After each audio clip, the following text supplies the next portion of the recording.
setelah itu namanya marhenisme. Marhenisme itu, marhen itu orang yang menderita karena sistem, isme itu ajaran, marhenis itu adalah manusia yang berjuang untuk kepentingan orang-orang yang menderita gitu ya. Terus Pak Jokowi ini sudah merupakan satu yang dikehendaki leluhur, karena saya mengikuti sendiri sejak awal itu ya, mengikuti sendiri yang saya ceritakan di viral-viral yang lalu, di video-video yang lalu, bahwa pada waktu saya melekan di Trowulan itu saya diminta ditanya sama teman saya, "Jat, iki kok sing dadi presiden siapa?" Waduh, aku seorang mikir lah. Umur saya sudah 71 waktu itu. Saya pengen ngomong cucu dan pengen aktif lagi di kesenian. Saya sudah capek berpolitik. Masa mulai SMP sampai sekarang berpolitik terus tidak pernah berhenti gitu. Tapi ya sekedar tahu aja lah. Akhirnya ya sudah, kalau begitu saya minta wayang. Dewa-dewa, lalu raksasa, lalu setan-setan, Amarta sama Punokawan. Saya ndalang kira-kira sekitar 2 jam. Lakonnya apa saya tidak tahu. Tolong nyalakan dupa 3 saja untuk saya makan gitu loh, gitu ya. Kenapa bukan kok saya makan duka gitu ya, dupa. Secara budaya leluhur kita ngobong dupa itu termasuk cara mengheningkan meditasi. Jadi meditasi itu harus berbau harum lingkungannya. Kalau meditasi berbau penguk kayak berbau penguk itu kan sulit ya. Kalau berbau harum itu mesti semut. Nah, setelah selesai dalang, ternyata ceritanya itu apa? Petruk dadi ratu. Kabeh dilucukakan. Kenapa tertawa? Lakonnya aneh. Apa? Petruk dadi ratu. Ya ini nanti yang isi negara kita. Ya. Jangan dipikir loh, Petruk itu enggak banyak taktik. Petruk itu sakti loh, taktiknya juga banyak gitu. Nah, Petruk nanti akan kalah kalau sudah hidungnya itu dikasih cincin gitu. Kan dalam pewayangan itu seperti itu. Petruk jadi ratu itu hidungnya pasang cincin gitu. Artinya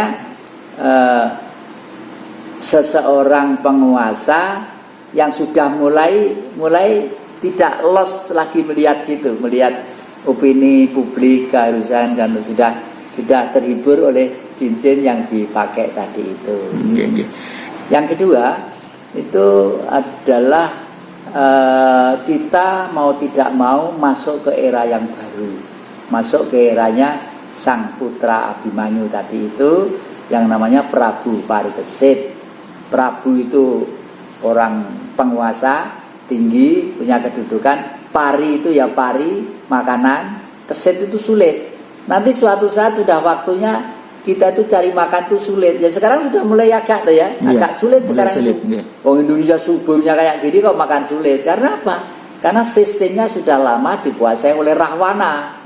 Ya, oleh Rahwana, oleh penguasa-penguasa. Wong nek mati orang nggo apa-apa, kok direwangi sampai mlumpukne bondo saakeh-akeh sampai digorwan. Berani mengorbankan orang lain. Nah, ya. Bung Karno dulu sebenarnya sudah memenuhi syarat itu karena belum waktunya ya, belum waktunya, dan ikut campurnya bangsa lain pada waktu menggulingkan Bung Karno itu masih begitu besar, terutama adalah dunia Barat ya, sehingga ya timbullah seperti sekarang ini kondisinya. Yang saya tidak mengingat dalam membela Marhen mengubah sistem tadi, yang sistem kan sekarang seperti dibilang yang jadi itu apa, kapitalistik ya. Ini kan juga perjuangan yang berat bagi Satrio Beringin. Oh iya, karena kita itu sudah terlanjur nuansa keberadaan itu nuansa liberal yang kapitalistis. Liberal itu kita diberi kebebasan yang sebebas-bebasnya, mulai dari anak-anak, dewasa sampai orang tua ya. Kabeh alasannya, wah kabeh kan punya hak ini, mau ndak ini. Ya akhirnya kabeh duwe hak itu manusia lakunya perilaku kebinatang-binatangan karena merasa semua punya hak, tapi tidak sadar saya menuntut hak itu sesuai apa enggak dengan hidup saya, apa yang pernah saya perbuat di negeri ini. Oleh karena itu kalau silakan secara terbuka pencalonan presiden, semua mencalonkan presiden.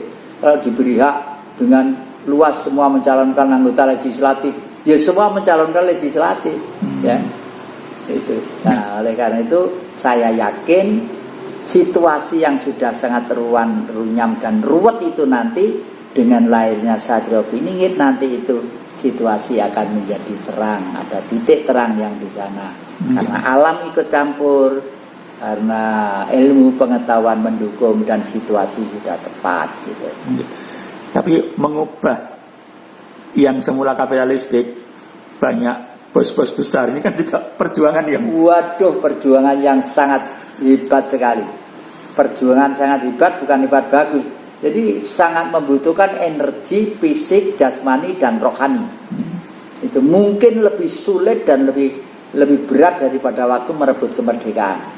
Kalau merebut kemerdekaan jelas ada yang menjajah, ada yang dijajah. Yang dijajah melawan yang menjajah. Kalau sekarang orang kan tidak tahu iki yang menjajah iki siapa, tapi tahu-tahu kok uripe iki tukaran tok, menderita tok ngene tok gitu. Lah, pasti nanti Sang Maha Kuasa itu memunculkan seorang Satrio Piningit ya, yang begitu ngomong tadi sudah semua mengiyakan. Gitu. Tapi Satrio Piningit nggih. Tapi ya itu harus lewat situasi yang di luar dugaan dulu.